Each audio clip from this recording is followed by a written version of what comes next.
Hey everybody, it's Laura with Untitled Typewriters. Welcome to today's video. I've got a 1964 Olivetti-Underwood Lettera 32. Look at this guy. So nice. Before I go further, will you stop and give me a thumbs up? I sure appreciate it. Okay, let's take a look at this person. This one is really narrow and comes with this adorable zipper case with a handle on it, so it's perfect for traveling. So I'm going to call this a travel typewriter. It has a very similar look to the Studio 44, but it's much smaller. So let's take a look at it and then I'll show you how it types. First of all, the handle, because it's like a little ultra portable typewriter, the handle is folded over. So if you were to order this from us or you get it somewhere else, just know that when it arrives, the handle's going to be folded, so you need to unfold it. Voila, just like that. There's also a carriage lock on the right side. I think it's unlocked right now, so let me lock it. Hold on. Oh, I unlocked it. Okay. Right here is the carriage lock. There is, and I'll just show you around. It does have some discoloration, a little scratch here, but overall it's in really good shape. But it does just have a little bit of discoloration on it. I have up close images on the product link that's in the listing, the description below. Okay, so then I'm gonna unlock this. And to move this carriage, the carriage releases this metal piece that you press down on. There you go. So there's the bell, and the bell is really faint on this one. To set your margins, they're right here, just press and drag, okay? And then there's your paper holder, voila. Okay, very cute. I really like this typewriter. Your line selector right here, 0 means it's not gonna advance or anything like that. It's more of a travel setting. And then there's your 1, 2, and 3 to advance, okay? Paper release. And then let's open up the top and we'll take a look at the inside. So you just pop the top off. And you'll see these are the original spools. Now this typewriter does not use a universal ribbon. You have to use the spools that are in here. And so if you're wondering how to get new ribbon, you can send us these spools and we'll rewind ribbon for you. There is already fresh ribbon on this typewriter. It should last you a long time. And we put an extra amount on there than what you would have with the universal ribbon. Now, these spools have screw caps on the top. So the only thing I personally don't like about the spools with screw caps is you have to get the tension just right for your spools to work. And that can be a pain. So right now they're perfect. My husband, Rob, who cleans and repairs all of these, has them set so that the spools are moving the way they should. If it's too tight, they won't move. If they're too loose, they won't move.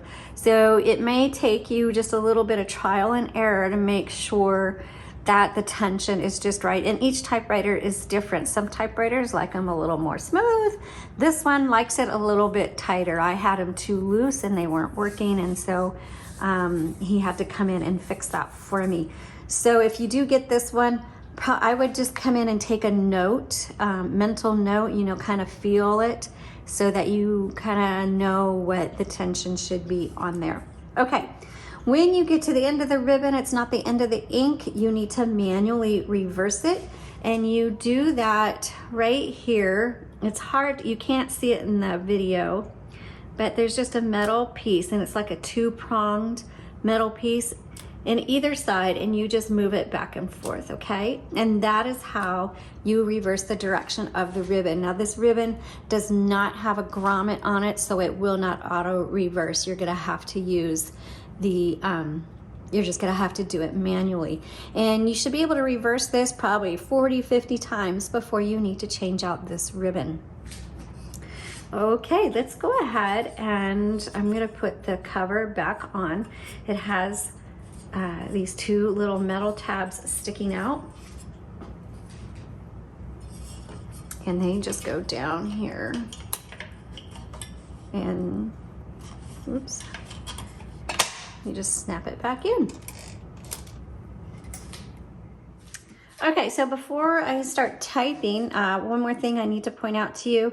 There is a piece that used to be here, and you can kind of see that it's asymmetrical. Obviously, it was broken off, and probably somebody was trying to pull the cover off by grabbing the end and broke it off. So when you do open up this cover, make sure you grab from the middle here. And I kind of put the palm of my hand here and then pull up.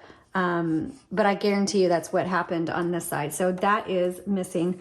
Also, here's your color selector down here. This is going to be your margin release. This is your backspace. And I honestly don't know what this one is. I tried to figure it out and I just don't know what that is. So let's go ahead and start typing. You just put your paper right here. Bring that around. And it goes underneath the metal bar. And it's a little bit crooked, so I'm gonna adjust it by bringing this paper release forward. Re-engage, and I'm gonna check my margins.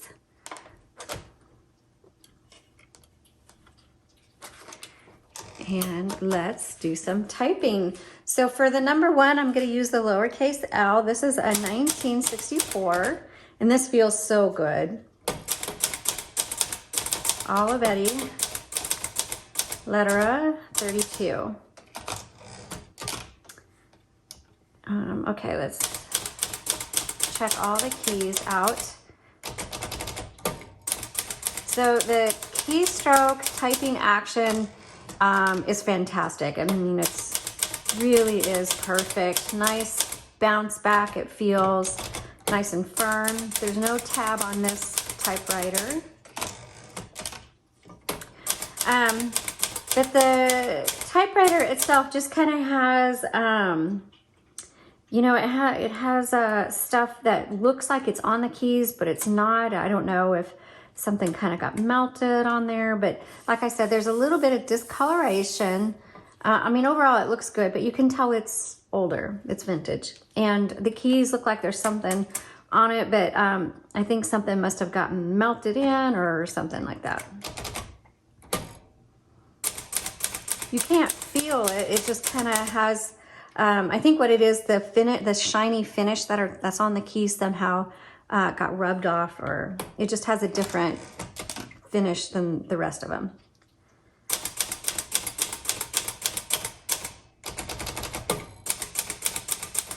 So just trying to point out things that aren't necessarily going to show up in the photos.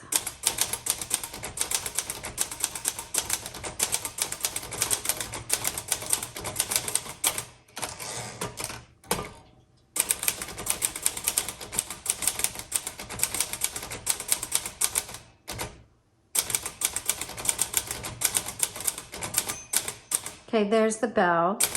It's very faint. I am gonna bring it in, the margin in just a little bit. Okay, let's try the black ribbon.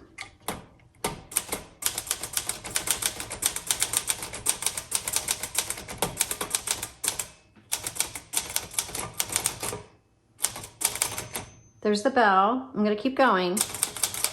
Okay, now it's gonna stop, so here's the margin release. Very nice.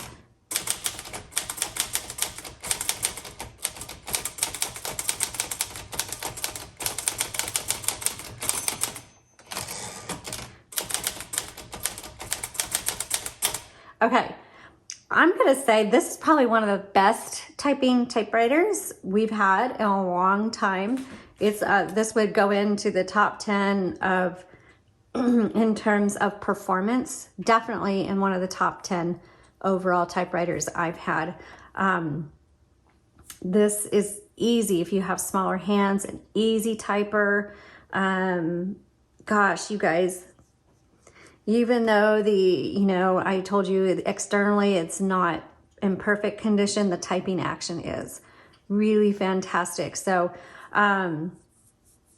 great performance. So if you are looking for something, now I wouldn't make this your everyday typewriter, because really, I mean, you could, but it really is more of a travel typewriter. So, but I would definitely make this your cafe typewriter.